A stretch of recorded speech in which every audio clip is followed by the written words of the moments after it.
just kind of doing this and falling into a habit, and you almost go on autopilot because you know that you're not happy, but you're kind of like putting your happiness onto someone else, aka the children.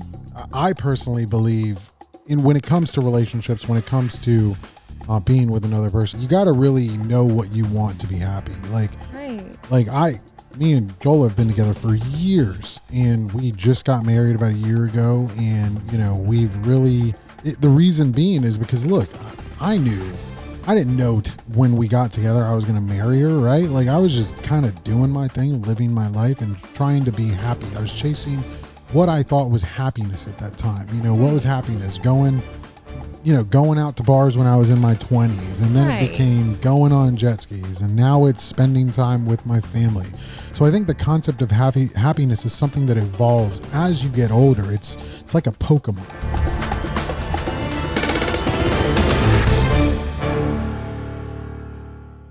Hey everybody, welcome back to the Only Lawsuits podcast. Today we have a very special guest, Kat, the host of her own podcast called The Shameless Romantic. Mm-hmm. Welcome. Thank you. It's a pleasure to be here. Pleasure to have you.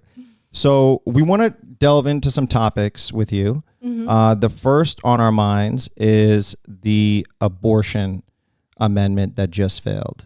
Yes, a very juicy topic indeed. Obviously, Josh and I, we paid attention to a lot of the stuff that was going on with the Florida amendments. It impacts us directly as lawyers because we obviously are impacted by the laws that are passed. Of course. What were your thoughts as a non-lawyer?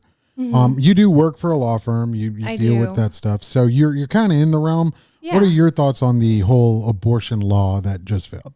My thoughts is honestly, I have a lot of them. Let's just start there. So as a woman, I was very disappointed. I think what made it worse is the fact that it did reach that 57.2% of being favored. Yeah. And I was like, why could we get so close? Like, it almost is like a really good reflection of what it feels like to be a woman sometimes. Like, things can be in your favor and you might even have that popular vote, and then still like your right gets taken away. Yeah. And that does make sense. I as someone, my theory on the abortion laws and the abortion situation is I don't necessarily think I'm the best person to make a judgment on what, should happen with a woman's body. I mean, granted, I just had a little baby a few weeks ago. Mm-hmm. Congrats, by the way. Thank you. And it's an amazing situation, but there's a lot of situations that sometimes may warrant abortions, right? So like before the podcast, we looked up, I think, the statute that as I currently understand it, I believe there are some exceptions for like a 15-week delay. If there's like two physicians that, say it's a life-threatening situation. And then I think there's an exception for like rape, incest situations. Mm-hmm.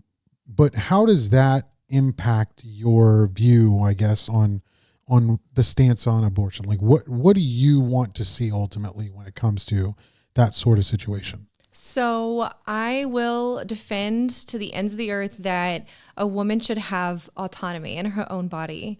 So if it were up to me and I were able to make this decision, I think that it really should just fall into it being like a pro-choice. It is something that every woman is going to kind of like have to sit with, like that thought, like, do I support this? Do I not?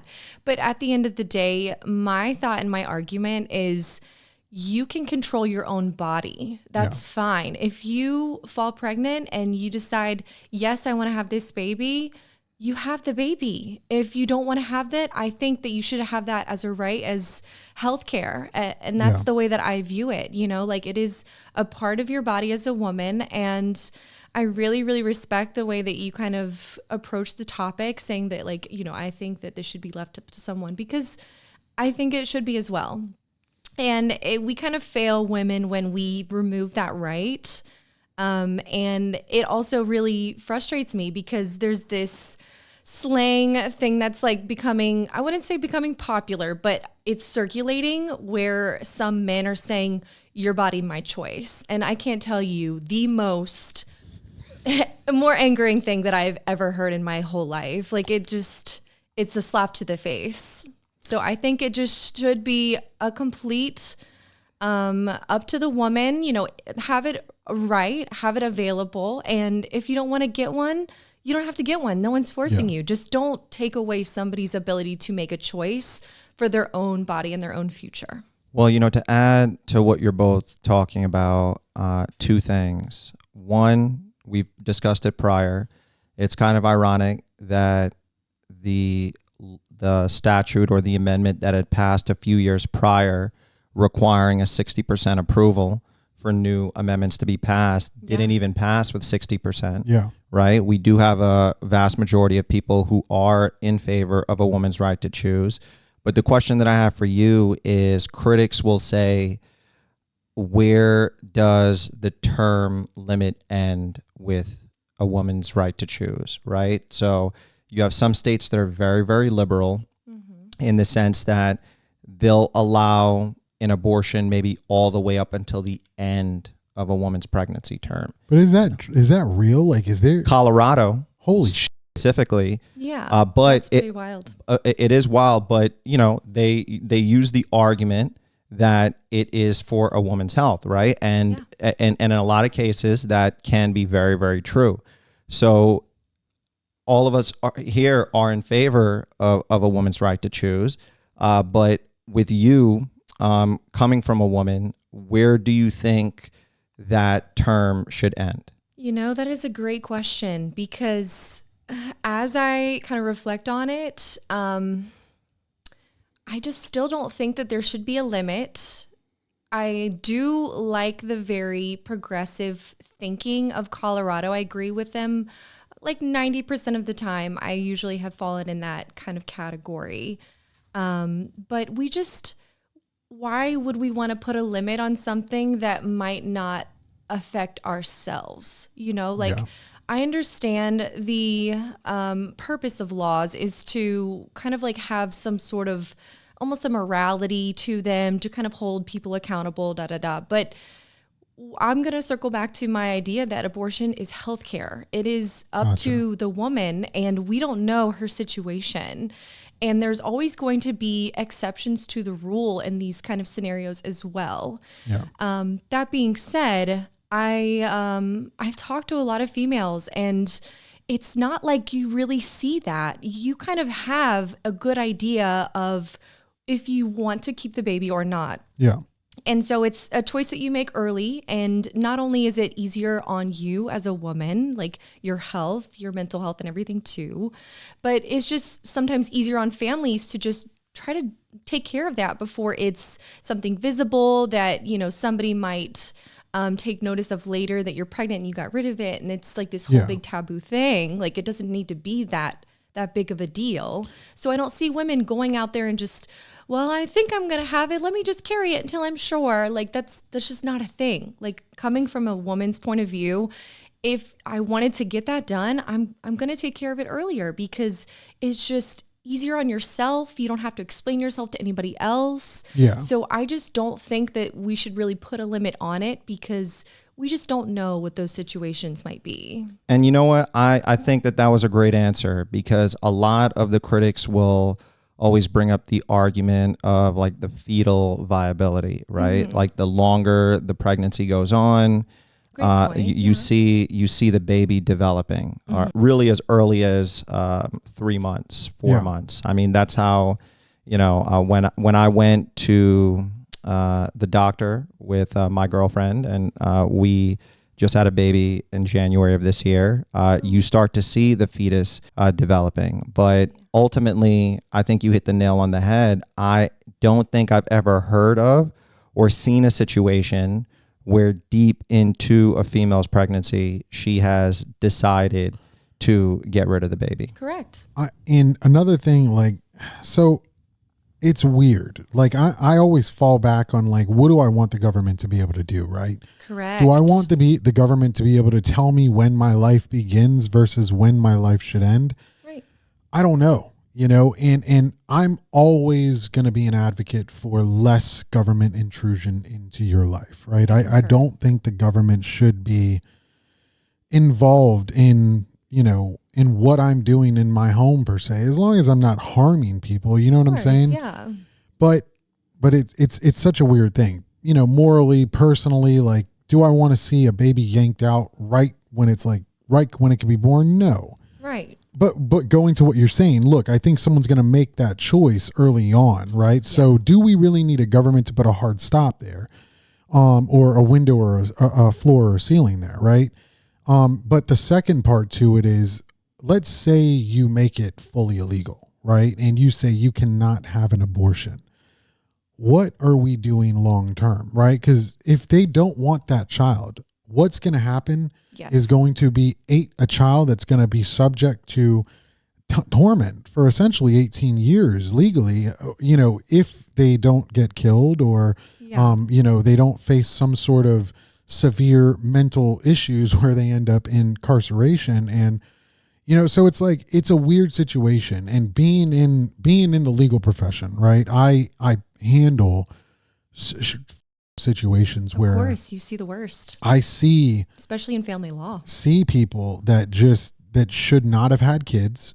And, the one thing that I really hate is when you see just the parents that they shouldn't be parents. And they're so childish. They're so immature and using their children as pawns. Yeah. I've seen it too. It destroys a child. Yes. I've seen kids break down and, like I think about that, for myself, my son, I grew up, both my parents were together, but I see it in other people I've known. I see it in just my clients. It's horrible. Like sometimes like you should not have a kid, or you should just, go kind of your separate ways. Right. I definitely see that point. I mean, there are a lot of kids that end up in foster care and never find a loving family, to raise them.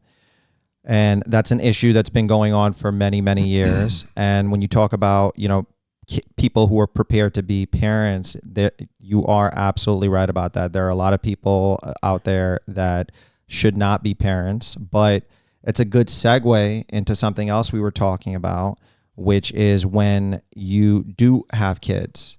Mm-hmm. What is your opinion, Kat, on parents who ultimately stay together because of the children? I love this topic so much, and I really am trying to find somebody that can come on my podcast and talk about this, like from their own point of view. But I believe that staying together for the kids ultimately is just a very slippery slope, because not only are you just kind of doing this and falling into a habit, and you almost go on autopilot because you know that you're not happy, but you're kind of like putting your happiness onto someone else, aka the children. Yeah. This puts a lot of pressure.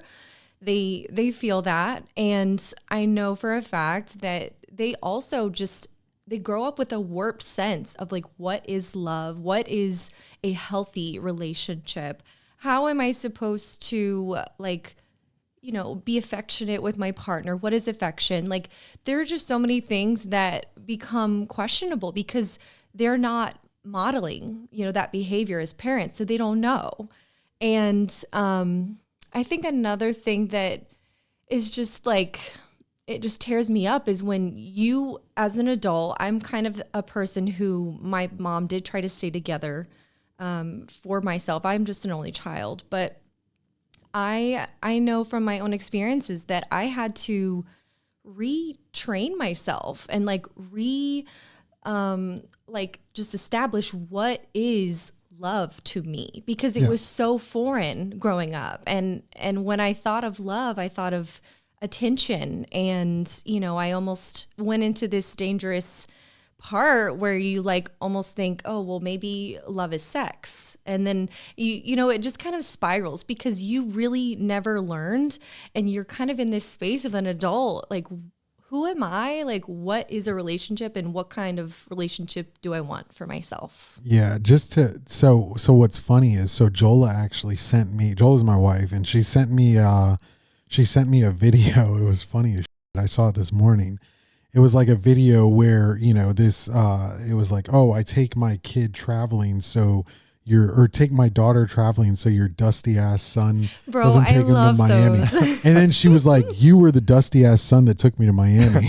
Oh no. No, but I get that. Like, like, look, I personally believe, when it comes to relationships, when it comes to being with another person, you gotta really know what you want to be happy. Like, right. Like me and Joel have been together for years, and we just got married about a year ago. And, we've really, the reason being is because, look, I didn't know when we got together I was going to marry her, right? Like, I was just kind of doing my thing, living my life and trying to be happy. I was chasing what I thought was happiness at that time. What was happiness? Going out to bars when I was in my 20s, and then it became going on jet skis, and now it's spending time with my family. So I think the concept of happiness is something that evolves as you get older. It's like a Pokemon, it's like a Charmander. Yeah. You're just trying to be the very best. Yeah. Yes. It's the truth. I mean, maybe you evolve. You know? To your final form, man. To your final form. But Kat, that brings up another question, because what ends up happening, and what I've seen not only at the firm but with friends throughout the years, is you're in relationships and you feel stuck because your finances are intertwined, right? And when you're sharing the rent of an apartment, when you're sharing the cost of the kids, it's easier said than done to say that you want to split off from this person, because for many years, so many things have been intertwined. Right. So how important is it beforehand, and how, and you can explain that to people, like why it is important to have like career autonomy, and also be happy with not only your career, but personally before getting into the relationship. Oh, I like this topic a lot. I am a wholehearted believer in you create your own happiness, and you have to be happy with you before you can find happiness anywhere else in your life, because you're going to be searching and searching and searching. And like you mentioned, going out to the bars and like just getting fucked up with people, having like casual sex with people, it's just going to feel like great in that moment.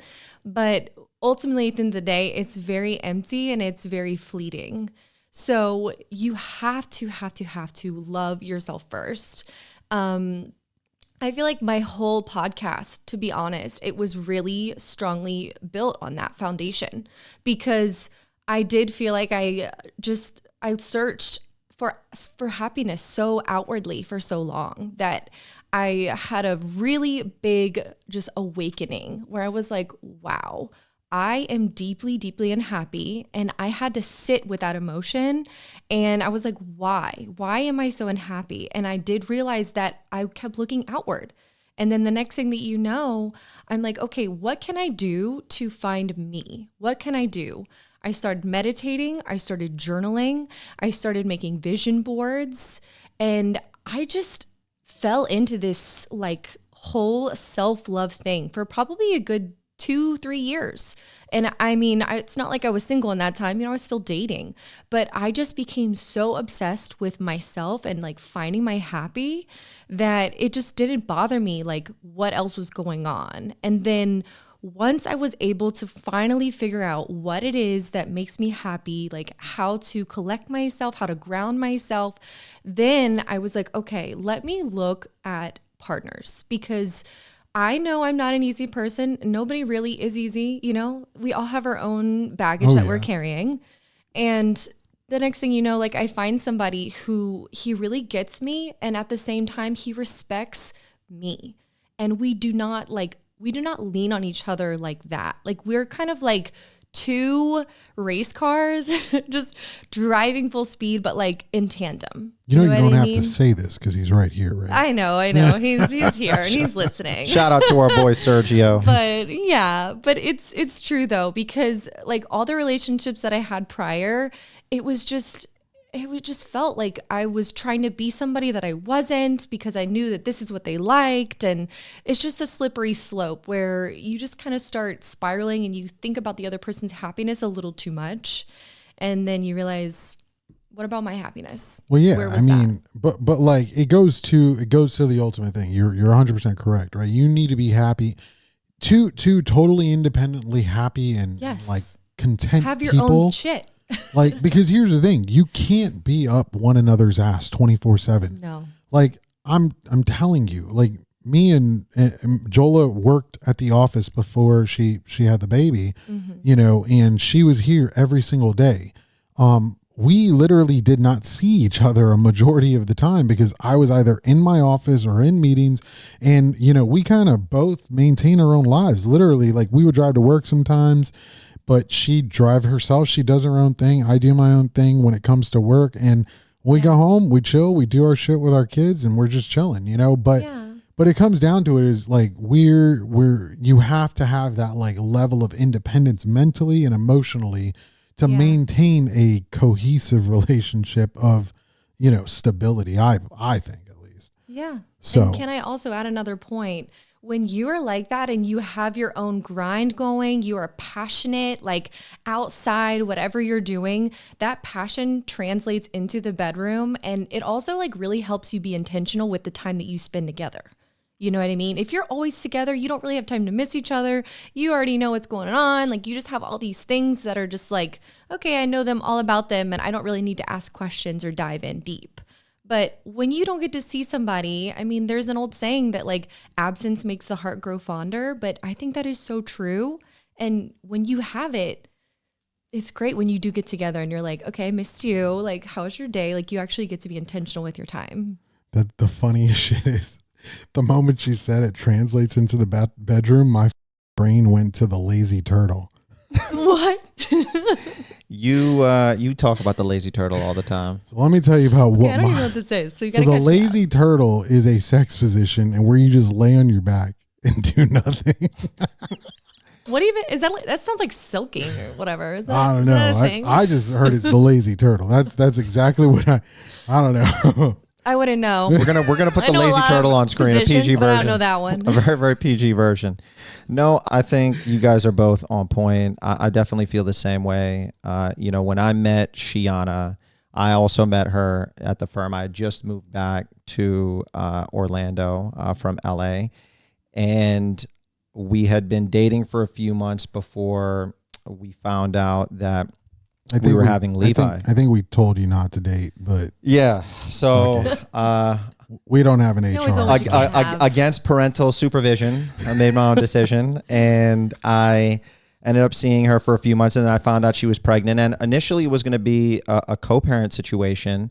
But look, I fell in love with her, and I'm madly in love with her, and I think it happened because what you said, it's perfect. Like I am completely comfortable with where I'm at in my life. I've lived this single life and it was a lot of fun, you know, being in two major cities, but you know, there comes a point in time where you do find somebody that is on the same wavelength with you in regards to family and in regards to career. And I think it's like a light switch that goes off about how committed you are to that relationship. So yeah, and I mean, honestly, like in the legal world, like I deal with people all the time that are just toxic. Like you when I see, I've handled some divorces, I can't talk about the facts too much, but when I say, you know, the best ones, so the ones, I'll say this, when I was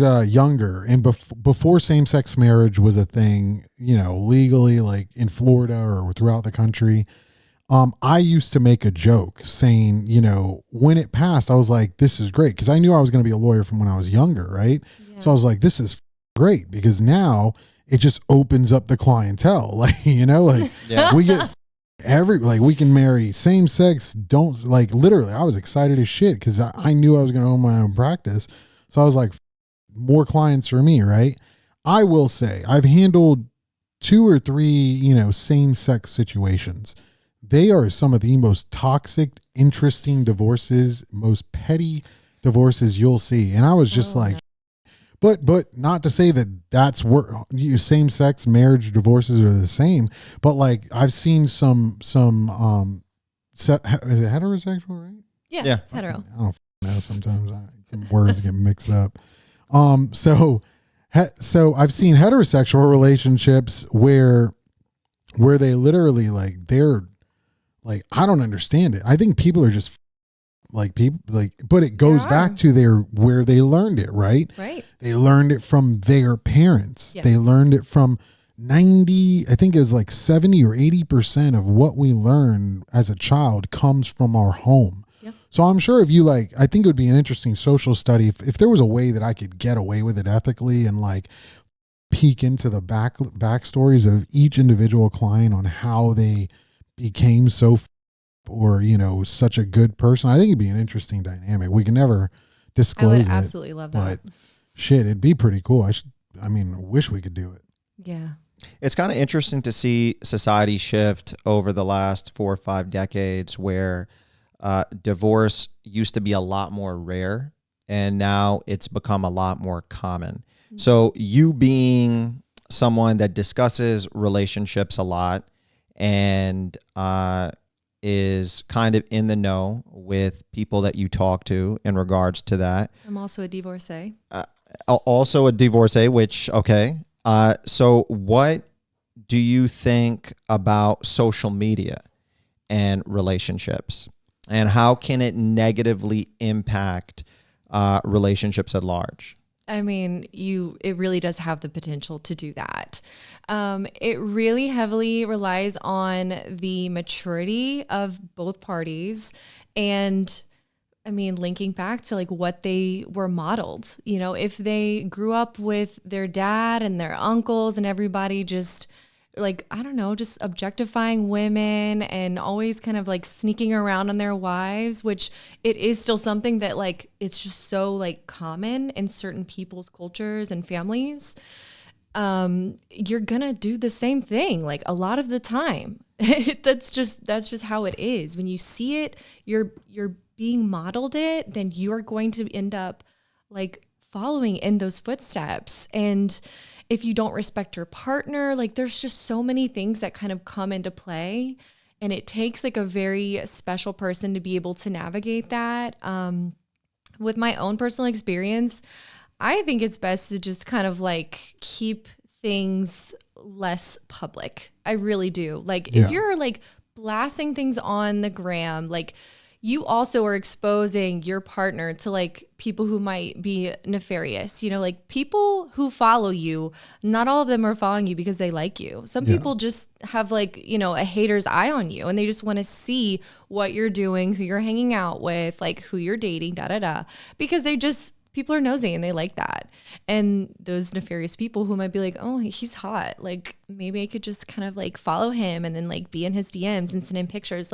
There's just a lot of potential there if you are exposing yourself and your partner to the outside public eye. There really is.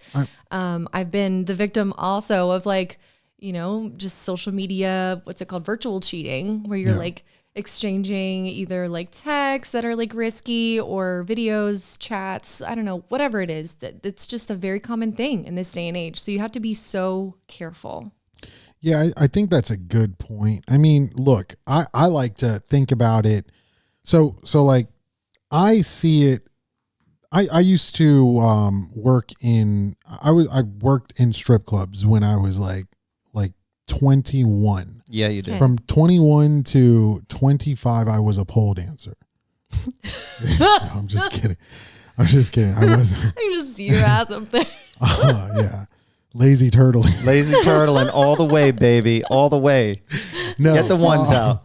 But I did. I started as a door guy at a local strip club here in Orlando.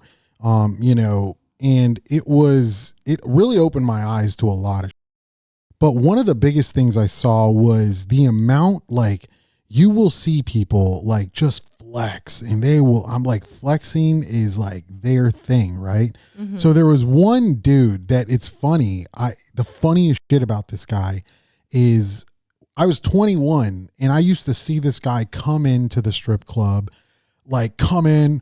This is when they had what's it called? The affliction shirts and all the fucking hats and the rimless glasses, come in with a bodyguard and like a Chrysler 300 that was converted to a Bentley or some shit, who knows. So anyway, he would come in, fucking literally just throw a bunch of money, like act like he was Billy Badass, and then walk out. I was like, I hate this guy. Like, he was such a piece of shit. But he put it out there like he was like this god of money, right? Yeah. So like, come to find out later down the road, as a lawyer, one of my first like major cases was actually suing this. No. Yes. Way. And like going after him, and he's broke as shit, literally just a fraudster. And that's one of the craziest things is like, I realized people I learned from a very young age, when you go and broadcast a certain like lifestyle out there in the social media world, 99% of the time you're not able to live up to that. And you like go and see I've watched so many videos where there's like, especially like Florida's horrible for it, because you'll see people in like Miami renting Lamborghinis, and all this like just to like finesse and I think it's called jugging, jug all day. That's what I heard Juice WRLD say. I'll tell you what, man. Talking about Pokemon, Future. You evolved into your final form, man. What?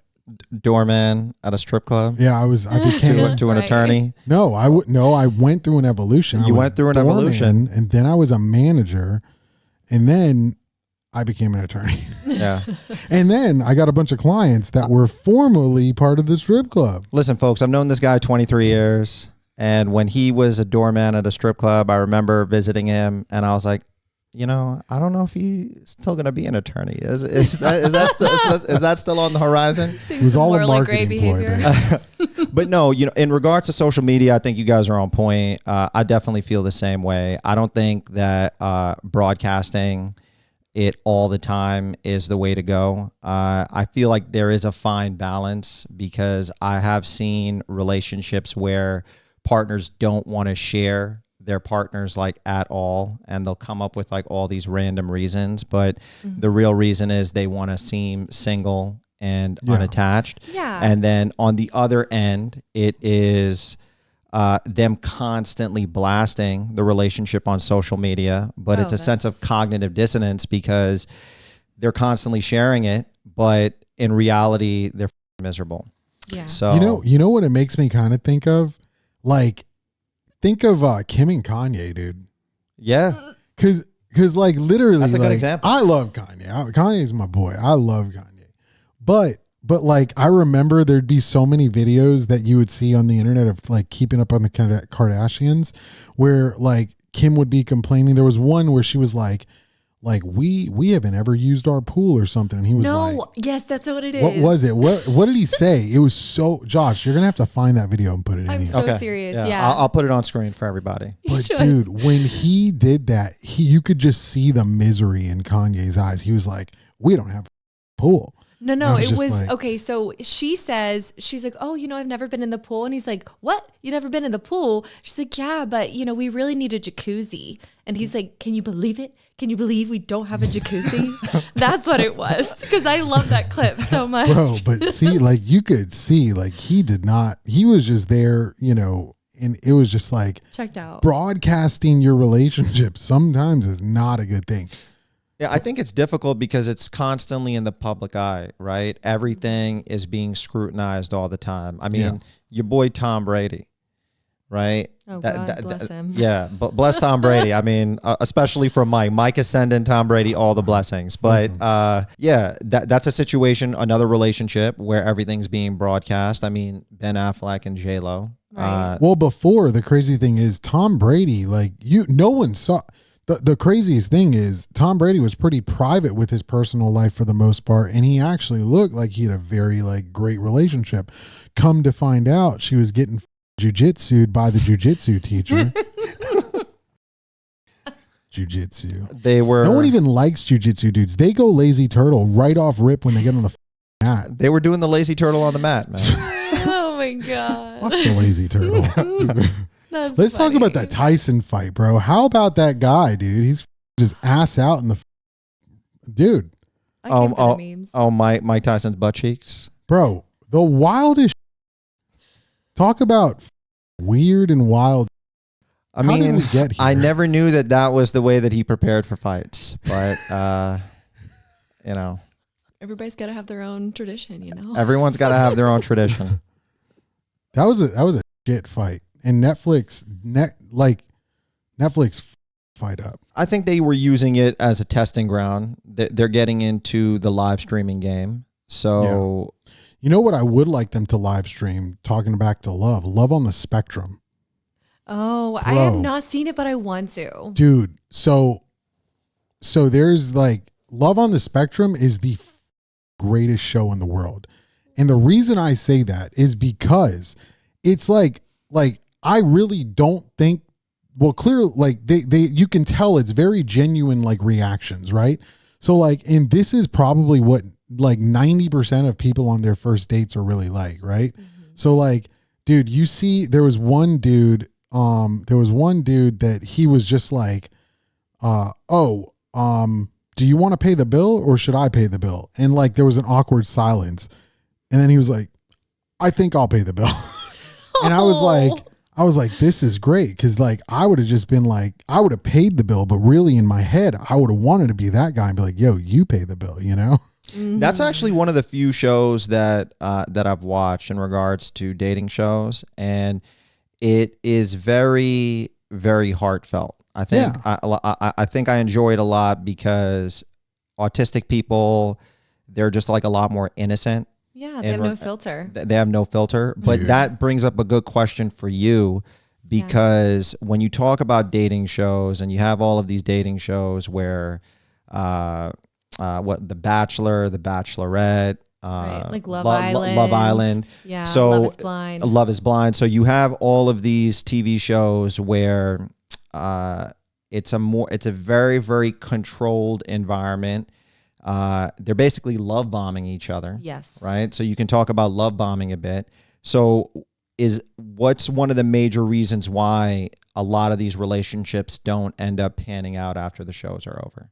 I think everything is so scripted that there's just no opportunity to even form a genuine connection. Yeah. You know, you're talking to these people and, you know, like you said, everything's controlled. Like you're in this environment. It's almost just like a little, what's that word? Like you're in like a little pod. A bubble. Yeah. There's a incubator, like almost like an incubator. They're like, oh, love each other, find your partner.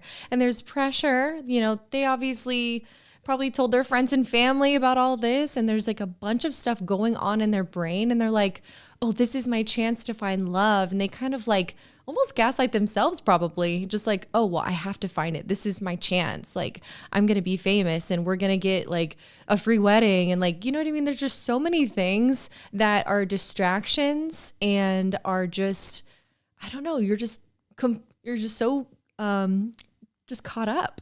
I don't even know. Like, I wouldn't even want to be on a dating show because of that reason.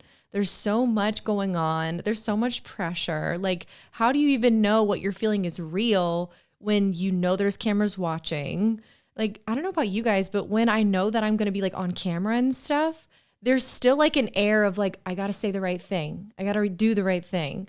You know, like, especially here, like I'm trying to make sure I'm choosing my words and like everything is going like fluid. Like my brain moves so fast sometimes and I'm trying to like convey what I'm saying eloquently. Yeah. And you're knowing that you're on TV for like billions of people to watch you. There's pressure. You're like, okay, I want to find this person and I want to like, they're so beautiful. But then when you really get to see them like afterwards, the show's all said and done, you're like, do I even really know this person? Well, I mean, you can think about so like you describe that scenario and you think of like two total different like situations, right? You have like, what is it, like The Bachelor? Yeah. Never watched that personally, but it know looked girls like, who do. it looked super scripted. Yeah. But then you have like Flava Flav, dude. Flava Flav. Bro. My like, man. I definitely watched that show. Like, I'll tell you why that Yeah. relationship didn't work out. VH1. You know, I saw Flava Flav like 2 years ago. Still looks like he does drugs. Like Doesn't he own like a looked- team or something somewhere? dude, he was, so I went to, it was a celebrity boxing match, and it was like, I think like Black China was there. I don't even know how the hell I ended up at this. We ended up getting like invited, and then they're like, so they had like fake ass celebrities there, like Black China. That, I mean, maybe she's a real celebrity. I have no idea, but then they had like Scott Storch was there, and I was like, who the fuck? This guy's like non-existent anymore. Mm-hmm. Then they had, He was a hot producer. they had for a guy, a little while. we called him Flodak Flack because he looked like Kodak Black, but he just had the hairstyle.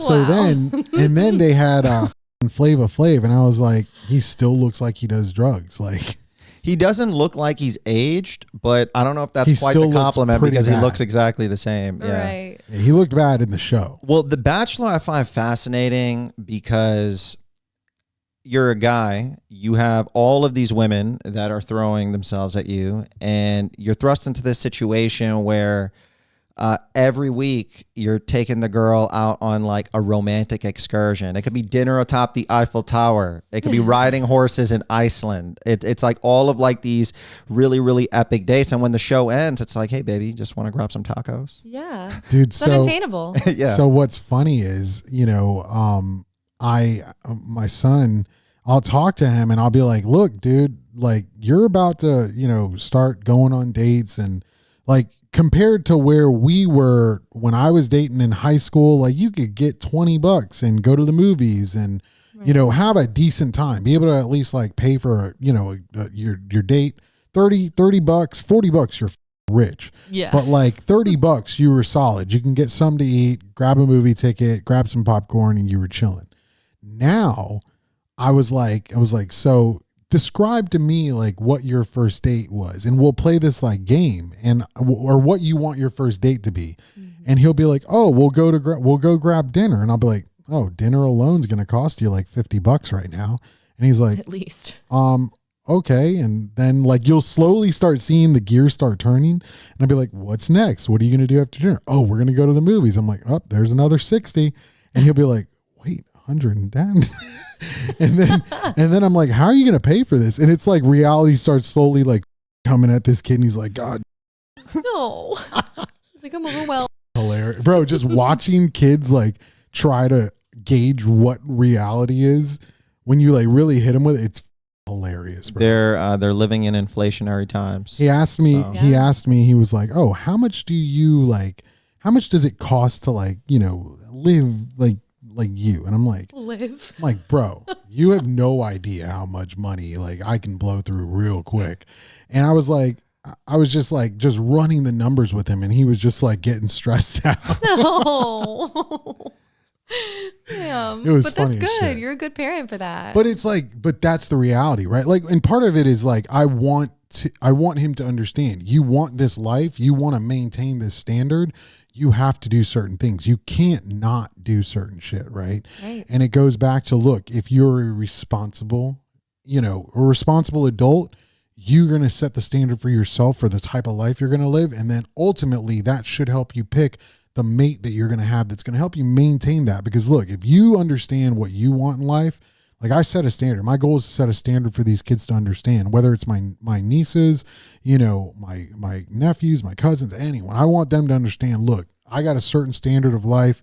We're going to maintain that standard. And in order to get there, I got to do certain, got to go to work, got to do a podcast, got to do whatever I got to do, you know, and this is just what it is. And part of that, the byproduct is living a decent life and having a happy family, so on and so forth. So I want to close it up by asking Kat a question, because I think it circles back to social media, and you do give a lot of relationship advice. You're known for giving a lot of relationship advice. So with, on both sides of the spectrum, right? With women, the preconceived notion is that they're looking for a guy on social media that is constantly flexing, right? Yeah. At sometimes, right? Like the Lambo, like being wealthy, traveling all the time, being very career oriented.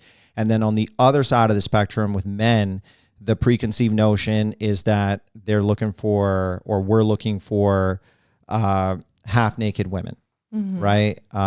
And I think it's more so like coming in the middle, like how.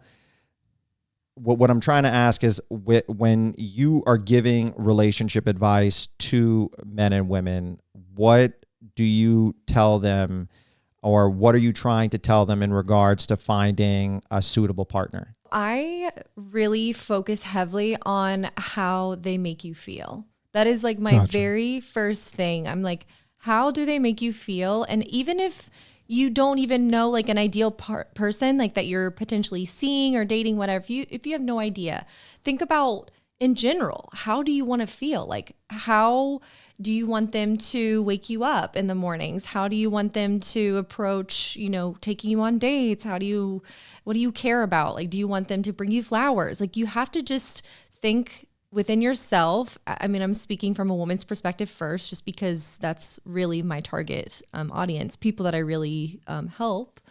I want them to really think about who they are, what they need, like their own needs and what they need in a partner first. So I never like tell them to look at their Instagram in terms of like how much they have, like money. That's never the goal, because you can be so wealthy and a person that treats you so well and they make you so happy and they're damn good in bed. Like, some of these things don't even equate to how flashy and whatever they look like. I just want you to focus on how you feel when you're with them. And in the male sense, I mean, it's kind of the same. It's like, what do you want out of your partner? Do you want someone that you want to grind and build an empire with? Do you want somebody who's going to stay home and raise your children? Do you want someone that you just kind of want to be off the grid and like travel the world and never have kids? Like, you just have to think about what you want and find those qualities in your partner. Like, you have to ask those really tough questions early on. One thing that I employed in my personal life, like my current relationship in the beginning, we took out these question cards. There's, I think it's called like Skin Deep is the brand. And it is like a deck, like normal 52 cards where you pick a question and then you guys talk about it. Like, and they're deep, like really deep. It's like one of them that really sticks out to me was whenever I asked my boyfriend Sergio, it's like, what is one thing about me that you wish I could see that I don't? Or like, what's one thing that you could heal in me that, that you feel like it would make the biggest difference in my life? Like, it's like really deep ass questions. Yeah, I got lost just when you said that. I can't chase that shit. But see, that's the shit that like you have to think about, because this is like, I mean, I would think you're looking for like a life partner at some point in your life. I mean, if you're having fun, like have fun, like sow your oats. Like, I am such a big proponent. Do whatever makes you happy. I have swinger friends that is their shit, man. They don't care. Like, that is what they want. That's their prerogative. And they don't let anybody else kind of like dictate what their happiness is. They just live their life. But they found a partner that they feel so safe and secure that they can go and do whatever they want to do. But at the end of the day, they come home to each other, and that's the life that they pictured for themselves. And they are just so blissfully happy. Yeah. I mean, that's your shit. That's your shit. Dude. Yeah. It is what it is. Yeah, that's really well said. At the end of the day, physical attraction, physical attraction is fleeting. And I can speak, at least personally for myself, what keeps me around is, after like the physical attraction, is the personality and getting to know them and what they're about. And if they have like the same goals and ambition that I have, or, in another person's sense that they do. So Kanye said the prettiest people do the ugliest things. And then Kanye said a lot of things, but that was actually a really, really good statement. Yeah. Kanye said there's a lot to life. And there was also a really, really great song that he said, beautiful big titty. What's the lyrics? We were just listening to it. We were just listening beautiful to that song. Big titty bitches don't fall out the sky, or something. So Kanye knows a lot about relationship advice, and I trust him. I'm just going to go out on a limb and say I trust him. And with that being said, thank you for tuning in to another episode of the Only Lawsuits podcast. Kat, thank you so much for being on. You've been such a great guest. You can follow her at The Shameless Romantic. We'll leave all of the socials below. Thanks for tuning in. And if you have any comments or suggestions, please leave them in the comments below. And until next time. Deuces.